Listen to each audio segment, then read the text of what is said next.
সমস্ত অযোগ্যতা দুর্বলতা মন্দতা পাপ আমার যিশু নামে তুমি ক্ষমা করো।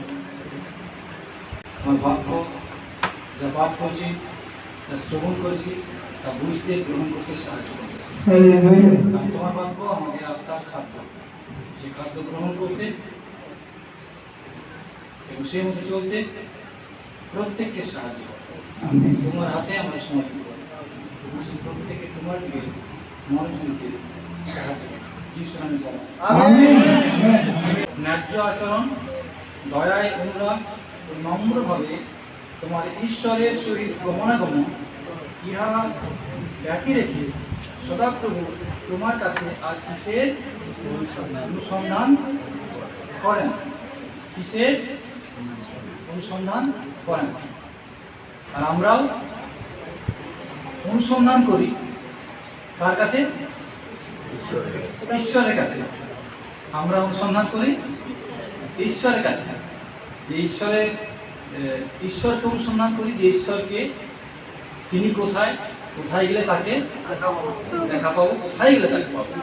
ঈশ্বরের অনুসন্ধান করি আর তার কাছে অনুসন্ধান করি কিছু বিষয়, আমাদের প্রাপ্য বিষয়, সেগুলো তার কাছে অনুসন্ধান করি, সেগুলো আমরা পেতে পারি।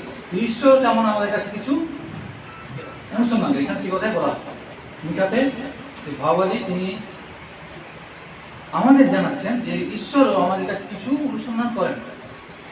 কিসের অনুসন্ধান করেন? কিসের? যে আজকে যে বাক্যটা পাঠ করেছিলাম প্রথমে, না, পিতা ঈশ্বর কি বলছেন? যে তোমার কাছে আমি কি চাই, হ্যাঁ, কি চাই তোমার কাছে? যে সবই তো আমার, পৃথিবী আর তার সমস্ত পশু পাখি, সমস্ত জীবজন্তু, সমস্ত সম্পত্তি সবই আমার, হ্যাঁ, গাছপালা যত পদার্থ সবই আমার। তুমি যা করো যা দাও তা তো এখান থেকেই দিবে, আমার সম্পত্তি থেকে আমাকে দিবে, এগুলো সবই আমার। এইগুলো তোমার কাছে আমি চাই না, হ্যাঁ। তাই আমার বিষয় তোমরা বিবেচনা করো যে আমি কে, আমার সম্পদ কেমন, আমার প্রতিপত্তি কেমন, আমি কি চাই, কিসে। ঈশ্বর বলছেন যে কীভাবে আমাদের দেখতে হবে, চিন্তা করতে হবে, চলতে হবে এবং কিসে তিনি সন্তুষ্ট হন। যে স্তবের বলি উৎসর্গ করে তার ধন্যবাদ প্রশংসা করে, যে পিতা ঈশ্বরের ধন্যবাদ প্রশংসা করে। স্বাভাবিক জীবনে অনেক সময় তার ধন্যবাদ প্রশংসা করতে পারি না। কেন? সব কিছু স্বাভাবিকভাবে আমার মনে করি, সব কিছু আমরা কী মনে করি? স্বাভাবিক। আমরা সুস্থ আছি, এটা স্বাভাবিক, না? আর আমরা দেখতে পাচ্ছি, এটা স্বাভাবিক। আমরা বলতে পারছি, এটা স্বাভাবিক।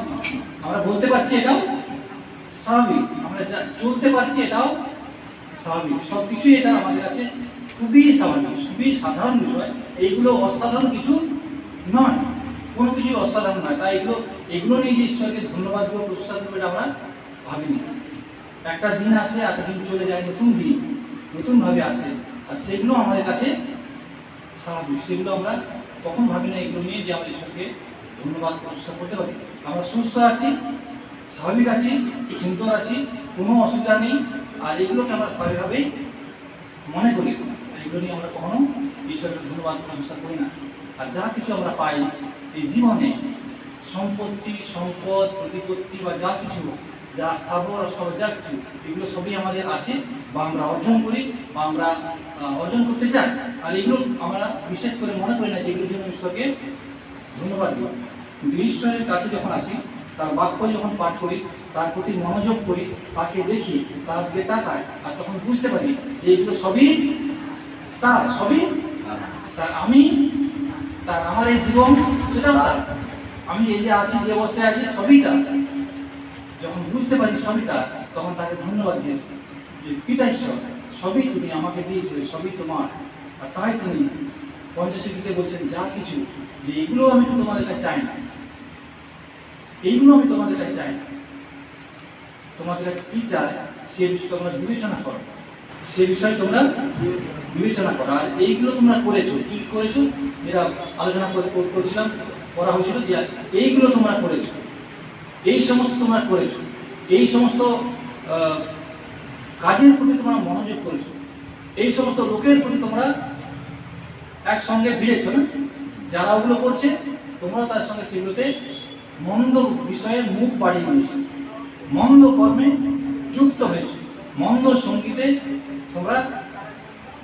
তোমরা ভ্রান্ত হও না, কুসংসর্গ শিষ্টাচার নষ্ট করে। আর সেই বিষয়ে তোমরা যারা মন্দ বিষয়ে তাদের সঙ্গী তোমরা হয়েছে, তাদের সঙ্গী তোমরা হয়েছে, আর ভেবেছ যে আমিও তেমন, আমি কিছু বলবো না, কিন্তু আমি ওগুলোর মধ্যে যারা থাকি তাতে আমি সন্তুষ্ট হই না। কিন্তু কিসে সন্তুষ্ট হই তিনি সে কথা বলছেন, যারা নিজের পথ সরল করে, নিজের পথ সরল করে, সমস্ত মন্দ বিষয়ে দূরে গিয়ে আমার পথে সোজাভাবে আগিয়ে যায়, আর আমার সব প্রশংসা করে, আমার সব প্রশংসা করে। সেই একই বিষয় এখানেও তিনি বলছেন, তোমরা বলেছ আমি কি লইয়া সদাপ্রভুর সম্মুখে উপস্থিত হইব, ঊর্ধ্বস্থ ঈশ্বরের সম্মুখে প্রণত হইব, তার সামনে কিভাবে আসবো, তার কিভাবে নত করবো, তাকে সম্মান জানাবো। আমি কি মঙ্গল লইয়া এক বর্ষীয় গোবৎস হিরোকে লইয়া তাহার সম্মুখে উপস্থিত হইব। এই বিষয়গুলো তিনি বলছেন যে এইগুলো তোমরা ভেবেছো যে এইগুলো দিয়ে আমাকে সন্তুষ্ট করা যায়, বাহ্যিক কোনো বিষয় তোমাদের যা কিছু আছে বা অন্য কোনো বিষয়, সেগুলো আমি তোমাদের কাছে চাই না, সবই আমার, সমস্ত কিছু আমার। তাই কোনো কিছুর জন্য তোমার কাছে কোনো কিছু চাইব না। কিছু কি অন্বেষণ করি, কিসের অন্বেষণ করি, তিনি এখানে বলছেন, হে মনুষ্য, যা ভালো তাহা তিনি তোমাকে জানাচ্ছেন। ঈশ্বর তোমাদের জানিয়েছেন ন্যায্য আচরণ, সেই ন্যায্য আচরণ তোমরা করো। ন্যায্য আচরণ সেই যাদের প্রতি ঈশ্বর তিনি বলছেন যে তোমরা সচেতন হও। আর এই আচরণ যারা করে, অন্যায্য আচরণ যারা করে, মন্দ আচরণ যারা করে, তাদের সহযোগী যারা হয়, তাদের প্রতি তিনি বলছেন যে আমি, তোমরা যারা এই সমস্ত করছো, তোমরা আমাকে ভুলে গেছো, আমাকে ভুলে গিয়ে তোমরা এই সমস্ত জিনিস নিয়ে আসছো। তাই তোমরা ইহা বিবেচনা করো, পাছে আমি তোমাদেরকে বিভিন্ন করি আর উদ্ধারকারী কেহ না। তো আমি যখন বিচার করব, আমি যখন প্রতিফল দান করবো, তখন এই আমার হাত থেকে কেউ তোমাদের উদ্ধার করতে পারবে না, কেউ উদ্ধার করতে পারবে না। তাই তোমরা সচেতন হও আর সাবধান হও। এখানে সে কথাই তিনি বলছেন যে ন্যায্য আচরণ করো, দয়ায় মূলক, মানে দয়াকে ভালোবাসো, দয়াকে ভালোবাসো। যে আমি দয়াময় ঈশ্বর, তোমাদের দয়া করেছি, অনুগ্রহ করেছি, আর তোমরাও তেমনই সেই করুণার চিত্ত সেভাবে হও। একে অপরের প্রতি দয়ায় আচরণ করো, যেমন প্রভু যিশু বলছেন, যেমন তুমি আশা করো যে যে তোমার প্রতি করবে, আচরণ করবে, সেই মতো তোমরাও অপরের প্রতি ব্যবহার করো, কারণ ইহাই সমস্ত ভাবাদী গ্রন্থের মূল। সব বিষয়ে তোমরা যাহা যাহা ইচ্ছা করো যে লোকে তোমাদের প্রতি করে, তোমরাও তাহাদের প্রতি সেইরূপ করি। যখন 7 অধ্যায় 12 পদ। অতএব সর্ববিষয়ে তোমরা যাহা যাহা ইচ্ছা করো যে লোকে তোমাদের প্রতি করে, তোমরাও তাহাদের প্রতি সেইরূপ করিও। তোমরাও তাদের প্রতি সেইরূপ করিও, কেননা ইহাই ব্যবস্থা ও ভাববাদীদের গ্রন্থে সার। হ্যাঁ, ধন্যবাদ। সর্ববিষয়ে তোমরা যাহা যাহা ইচ্ছা করো যে লোকে তোমাদের প্রতি করে। আমরা সবসময় যেরকম ব্যবহার আশা করি না, নিজেরা অপরের কাছে যে ব্যবহার আশা করি, যখন কারো বাড়িতে যাই, যখন কারোর সঙ্গে কথা বলি, বা কেউ আমাদের কাছে আসে, কেউ আমাদের বিষয়ে বলে, সব কিছু বিষয় যখন আমরা নিজেরা যেটা আশা করি যেন অপরের প্রতি আমরা সেটা করি, সেই বিষয়ে এখানে বলা হয়।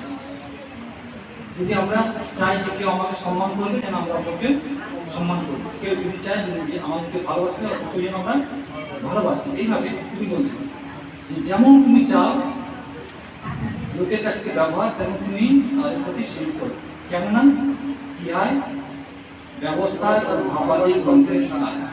সমস্ত ব্যবস্থা এবং ভাববাদী গ্রন্থের কি বলছে, এটা হচ্ছে আসল বিষয়। এটা তোমাদের জানতে হবে। ঈশ্বর তোমাদের প্রতি যেমন আচরণ করেন, সত্যভাবে, প্রেমপূর্ণভাবে, পবিত্রতার সহিত তিনি চান তোমরাও যেন সেভাবে তার প্রতি করো। তিনি যেমন চান আমরা যেন তেমনই বলি। আর এখানে সে কথাই তিনি বলছেন এখানে যে তিনিও চান যে নম্রভাবে তোমার ঈশ্বরের সহিত তোমার গমন, ইহা ব্যতিরেকে সদাপ্রভু তোমার কাছে আর কিসের অনুসন্ধান করেন, যেন আমরা নম্রভাবে তার সঙ্গে গমনাগমন করি। কী হবে, আমরা সেই পিতার সঙ্গে গমনাগমন করতে পারি। কীভাবে পিতার সঙ্গে গমনাগমন করতে পারি? প্রথমত যেন তার সঙ্গে আমরা কথোপকথন করি, পিতার সঙ্গে আমরা কথাবার্তা বলি। কিসের মাধ্যমে? প্রার্থনার মাধ্যমে।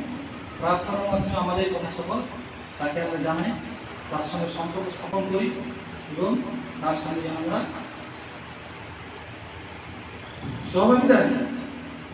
যখন দিনের শুরু হয়, তার সঙ্গে প্রার্থনার মাধ্যমে সেই দিনটিকে তার কাছে সমর্পণ করি।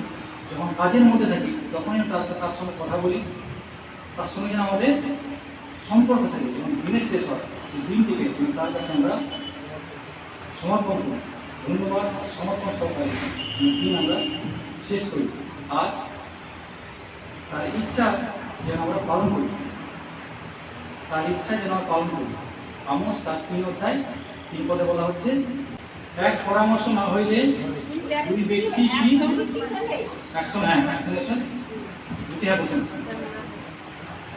দুজন ব্যক্তি কখন একসঙ্গে চলতে পারে? যখন তারা একসঙ্গে তাদের মধ্যে একমত হলে তবে তো একসঙ্গে চলবে। তো এখানে সেই ঈশ্বরের সঙ্গে গমনাগমন করতে গেলে, ঈশ্বরের সঙ্গে তোমার যদি মতের মিল না হয়, তুমি কি একসঙ্গে চলতে পারবে? প্রভুর সঙ্গে, প্রভু যিশুর সঙ্গে তোমার মতের যদি মিল না হয়, তুমি কি একসঙ্গে চলতে পারবে? পারবে না, কখনো পারবে না। যদি নিজের ইচ্ছা মতো চলো, সেখানে নিজের ইচ্ছা মতো ঈশ্বর যা বলেছেন তার বাক্যে, তার ইচ্ছার কথা, তার সমস্ত কথা তিনি বলেছেন, তার সঙ্গে যদি আমরা একমত না হই, তাহলে আমরা তার সঙ্গে চলতে পারবো না। সেই কথাই বলা হচ্ছে, দুই ব্যক্তি প্রভু যিশুর সঙ্গে, তার বাক্যের সঙ্গে, তার শিক্ষার সঙ্গে, তার নির্দেশের সঙ্গে যদি আমরা একমত না হই, তাহলে আমরা তার সঙ্গে একসঙ্গে চলতে পারবো না, একসঙ্গে চলতে পারবো না। আর প্রভু কি বলছেন, তোমরা আমার অনুসরণ করো, তোমরা আমার অনুসরণ করো। আর আমরা ঈশ্বরের আজ্ঞা অনেক সময় পালন করি, তার বাক্য পাঠ করি, এবং তার বাক্যে তিনি যে বিষয়গুলো বলেছেন সেই বিষয়গুলো আমরা মেনে চলি। কিন্তু আসল বিষয় কি?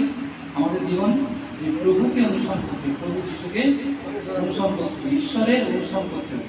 তাহলে ঈশ্বরের অনুসরণ কী করে করবো?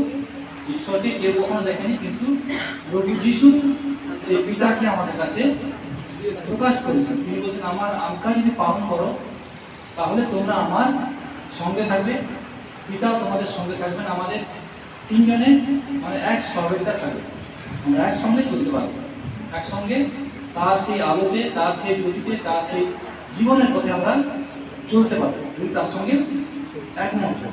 আর তার একমত হতে গেলে তার সঙ্গে তার বাক্য আমাদের জানতে হবে, তার বাক্য পাঠ করতে হবে, যেন সেই বাক্যের মাধ্যমে আমরা জীবন পথে এগিয়ে চলতে পারি।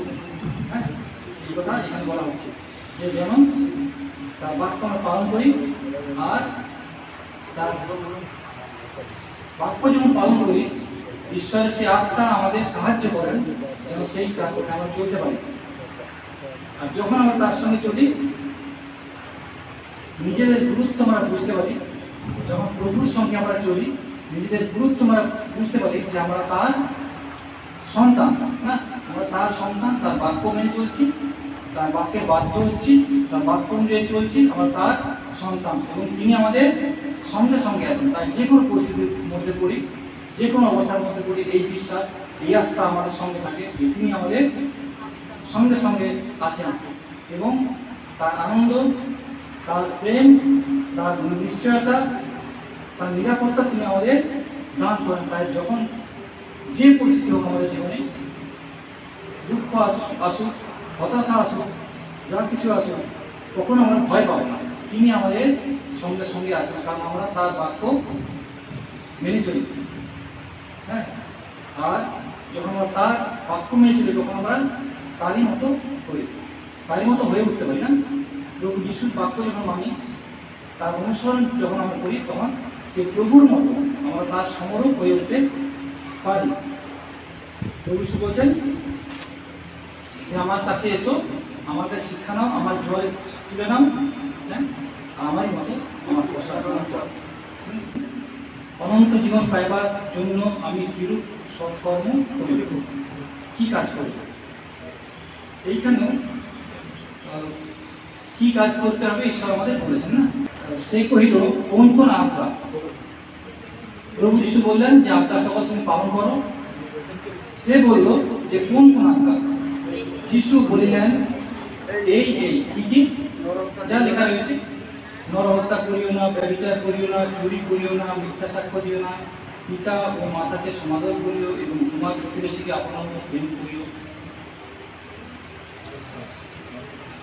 একজন মানুষের, সৎ মানুষের যে চরিত্র দরকার, সেই চরিত্রের বিষয়ে এখানে বলা হচ্ছে।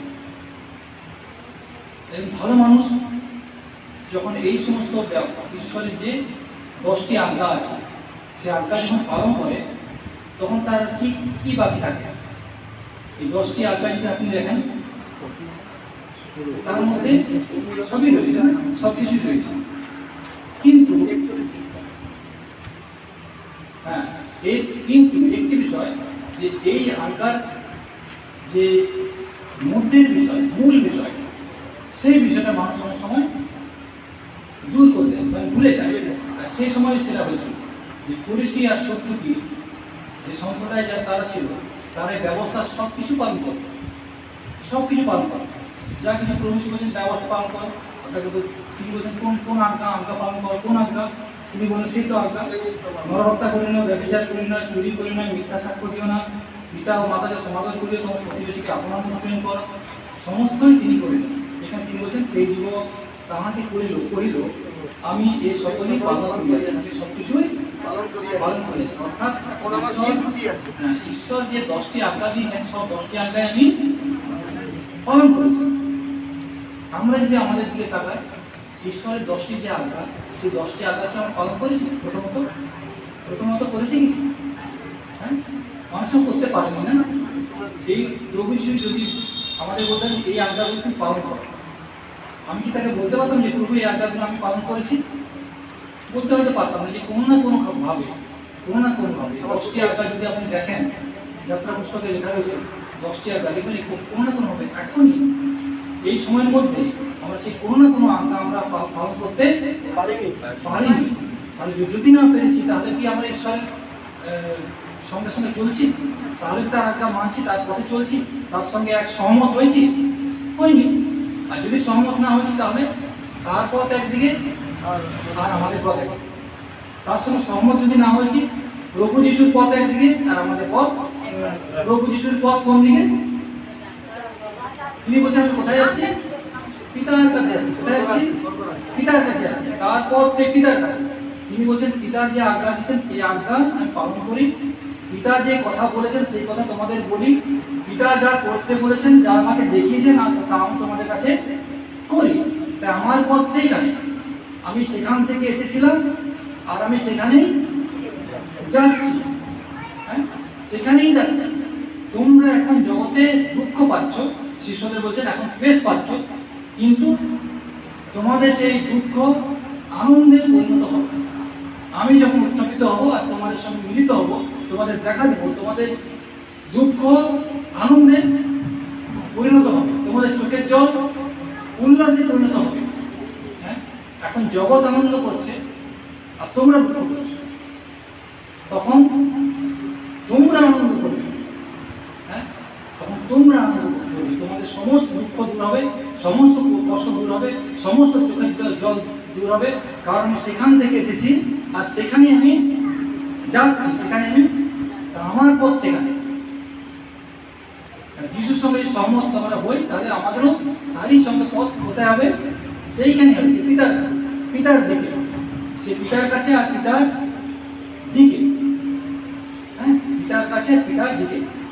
আর যদি না হয় তাহলে তিনি সেদিকে চলেছেন জীবনের দিকে আর আমরা অন্য দিকে। তাহলে এই মুহূর্তে যদি আমাদের সেই বাক্য উপস্থিত হয় যে এই আজ্ঞা তুমি পালন করো, 10টি আজ্ঞা, সেই লোকের মতো কি আমরা বলতে পারবো যে হ্যাঁ প্রভু এগুলো আমি পালন করেছি? সেই ব্যক্তি কিন্তু সমস্তই পালন করেছিল। যে প্রভু যিশুর কাছে এসেছিল সে কিন্তু সত্যি সত্যি জানতে এসেছিল, তার একটা ইচ্ছা ছিল, আত্মিক ইচ্ছা ছিল, আত্মিক ক্ষুধা ছিল, আর তাই সেগুলো পালন করতো যে এগুলোর মাধ্যমে, আর ভেবেছিল এই ব্যবস্থা পালনের মধ্যেই আমি পিতার কাছে যেতে পারবো। হ্যাঁ, এখন আমার কি বলছেন? আর কি ত্রুটি আছে? আমি সবই করলাম, তাহলে আর কি আমার কি দোষ আছে বা যেটা আমি ঠিক করতে পারি? তো প্রভু কি বললেন? বাক্য সে পালন করেছে, তাহলে তার কেন তাকে বললেন বিক্রি করে? কারণ একটি বিষয়ে তার ভুল ছিল, একটি বিষয়ে ভুল ছিল। কি ভুল ছিল? যে আমাদেরও সেই ভুলটা আমার সঙ্গে থাকে। আমরা কি করি? ঈশ্বরের যে বাক্য সেই বাক্য পালন করতে বেশি গুরুত্ব দিই, কিন্তু ঈশ্বরকে অনেক সময় ভুলে যায়। এই ব্যক্তি ঈশ্বরের যে বাক্য সেটা পালন করছে, কিন্তু ঈশ্বরকে ভুলে গেছে। অর্থাৎ পালন করলাম বাক্য আর সমস্ত যা কিছু আছে পৃথিবীতে, সেই দিকে আমার মনটা কোথায় রইল? এই কারণ এই ব্যক্তির অনেক ধন ছিল, বিস্তর ধন ছিল। এই ব্যক্তির বিস্তর ধন ছিল। এইখানে বলা হচ্ছে কারণ যেখানে তোমার ধন সেখানে তোমার মন। তোমরা ঈশ্বর ও ধন উভয়ের দাসত্ব করতে পারো না, কেহই দুই কর্তার দাসত্ব করতে পারে না। তাহলে এই ব্যক্তি যদি আমরা দেখি, সে কিন্তু কার দাসত্ব করছিল? পার্থিব সম্পদের দাসত্ব করছিল। হ্যাঁ, কেহই দুই কর্তার দাসত্ব করতে পারে না। তোমরা পৃথিবীতে আপনার জন্য ধন সঞ্চয় করিও না, এখানে তো কীটে ও মরচায় ভয় করে এবং এখানে চোরে শিল কাটিয়া চুরি করে, কিন্তু স্বর্গে আপনাদের জন্য ধন সঞ্চয় করো, সেখানে কীটে ও মরচায় ভয় করে না, সেখানে চোরেও শিল কাটিয়া চুরি করে না, কারণ তোমার ধন সেইখানে তোমার মন থাকবে। তাহলে এই ব্যক্তি প্রচুর ধনে ধনবান ছিল জগতে, তার মনটা তার কোথায় ছিল? সেখানেই ছিল, সেখানেই ছিল। আর প্রভু যিশুকে বলছিল আমার কি ত্রুটি? একটি ত্রুটি যে তোমার মনটা তুমি কোথায় দিয়েছো, কার দাসত্ব তুমি করছো? সেই ধনের দাসত্ব করছো। হ্যাঁ, সেই ধনের দাসত্ব করছো। কেন? কেউ ওই দুই কর্তার দাসত্ব করতে পারে না। 24 পদ। কেননা সে হয়তো একজনকে দেশ করিবে, আরেকজনকে প্রেম করিবে, নয়তো একজনের প্রতি অনুরক্ত হইবে, আরেকজনকে তুচ্ছ করিবে। একজনের প্রতি একটাকে ভালোবাসবে, একজনকে ভালোবাসবে না। তোমরা ঈশ্বর ও ধন উভয়ের দাসত্ব করিতে পারো না। পৃথিবীতে আমরা যদি দেখি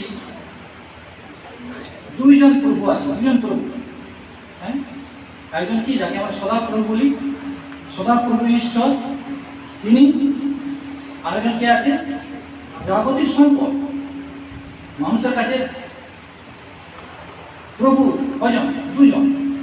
একজন এখানে প্রভু যিশু বলছেন যে একটা ধন বা সম্পত্তি বা ঐশ্বর্য বা পয়সা করে এগুলো, আর হচ্ছেন ঈশ্বর। কেউ দুই কর্তার দাসত্ব করতে পারে, দুজন কর্তার কথা বলা হচ্ছে, একটা পার্থিব সম্পদ, একটা ঈশ্বর। আর এই ব্যক্তি সে তার কর্তাকে ছিল, তার প্রভুকে ছিল এই পার্থিব ধন। ঈশ্বরের বাক্য পালন করছে, কিন্তু কার অনুগমন করছে? এই ধনে। কার দিকে, কার পেছনে পেছনে চলছে? এই সম্পদে। কার কমিশন করছে? এই সম্পত্তি। কার অনুগমন করছে? এই পয়সা করে। সেই দিকে তার, সেখানে তার মনটা পড়ে আছে। বাক্য পালন করছে কিন্তু মনটা সেইখানে। পিতা ঈশ্বর এরকম চান না। তিনি চান যেন আমাদের মন তাকে দিয়ে, আর তার সঙ্গে, তার সঙ্গে সঙ্গে ছিল, তার অনুগমন করি। তাই প্রভু যিশু বললেন যে তুমি সবই করেছো, সব পালন করেছো, ঈশ্বরের সব বাক্য পালন করেছো, কিন্তু আমার কি বিঘ্ন আছে? সে ব্যক্তি সত্যি সত্যি জানতে চেয়েছিল, সে সত্যি সত্যি জানতে চেয়েছিল। আমরা সে ব্যক্তির মতো এতগুলো বাক্য পালন করতে পারি না। মিথ্যা কথা বলি না, চুরি করি না, ব্যবচার করি না, পিতা মাতাকে সম্মান করো, আবার কিন্তু দেখা যাচ্ছে প্রতিবেশীকে আপনার মতো প্রেম করো। সে প্রেম করেছে, ভালোবেসেছে, তার সম্পত্তি হয়তো প্রতিবেশীর সঙ্গে ভাগ করেছে, যেমনভাবে বলা আছে সে করেছে, সমস্তই পালন করেছে। আমরাও করতে পারি না। তিনি জানতে এসেছেন যে এবার আমার কি বিঘ্ন আছে। প্রভু যিশু বললেন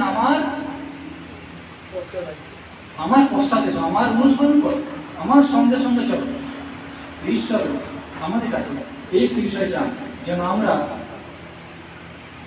সেই বাক্য পালন তো করবো, ঈশ্বর বাক্য যার সাথে পালন করতেই হবে, কিন্তু আমাদের মনটা যেন সেই ঈশ্বরের প্রতি আমরা দিই, তার তিনি যেন আমাদের কর্তা হন না। এই বিষয়ে তিনি চাইছেন যে আমরা ন্যায্য আচরণ করবো। বলা হচ্ছে ঈশ্বর যে বাক্য দিয়েছেন সেই অনুযায়ী ন্যায্য আচরণ করবো, দয়ার আচরণ করবো, প্রতিবেশীকে আপনার মতো প্রেম করবো। হ্যাঁ, আর যে প্রভু যিশুকে যেন আমরা অনুসরণ করতে পারি, তাকে যেন অনুসরণ করতে পারি। আমাদের যাই থাক, যেমন থাক, কিন্তু প্রভুকে আমরা অনুসরণ করতে পারি। তিনি বলছেন যে ঈশ্বর তোমাদের কাছে এটাই চান, আর অন্য কিছু নয়। তোমাদের গান, তোমাদের যা কিছু করো, সেগুলো কোথা থেকে হবে? সেই স্তব সত্যি আলোনা অন্তর থেকে। আর তোমরা অন্তরটা কোথায় দিলে? সেই পিতার প্রতি তোমরা ধ্যান দেবে। সেখানে তোমার ধন, সেখানে তোমার মন। সেই ঈশ্বরে যেমন তোমার যেন প্রকৃত সে সম্পদ হয়ে উঠতে পারে, তাকে তোমরা সেই গুরুত্ব, সেই সম্মান তোমরা দাও, কিন্তু তার সঙ্গে গমনাগমন করো, তার সঙ্গে গমনাগমন করো। কী হবে? যে প্রভু যিশুকে অনুসরণ করার মাধ্যমে, প্রভু যিশুর বাক্য মেনে চলার মাধ্যমে, আর তার গৌরব দেওয়ার মাধ্যমে, আমাদের কাজে, কথাবার্তায়, চিন্তাধারায়, প্রার্থনার মাধ্যমে তার সঙ্গে যেন যোগাযোগ রাখি, তার বাক্য পাঠের মাধ্যমে যেন তার আদেশ সেগুলো আমরা যেন বুঝতে পারি, গ্রহণ করি, তাকে অনুসরণ করি। এটাই তিনি আমাদের কাছে চান, আর অন্য কোনো কিছু না। আর অন্য কোনো কিছু তিনি আমাদের কাছে চান না। যেমন সেই ব্যক্তিকে বলেছিলেন যে আমার অনুসরণ করো, আর সে করতে পারে, সে ফিরে চলে গেছে, কিন্তু আমরা যেন ফিরে না যাই, সেই প্রভুকে অনুসরণ করে তার সঙ্গে সঙ্গে আমি যেতে পারি। হ্যাঁ, তিনি বলছেন আমি তোমাদের কোথায় নিয়ে যাবো? সে পিতার কাছে। আমার পশ্চাতে না আসলে, আমার মধ্যে দিয়ে না আসলে, আমার বাক্যের মধ্যে দিয়ে না আসলে, আমার জীবনের মধ্যে দিয়ে না আসলে, হ্যাঁ, আমার প্রায়শ্চিত্তের মধ্যে দিয়ে না আসলে, তোমরা কেউ সেখানে পৌঁছাতে পারবে না। ঈশ্বর আমাদের প্রত্যেকে তার বাক্যের সঙ্গে আসে।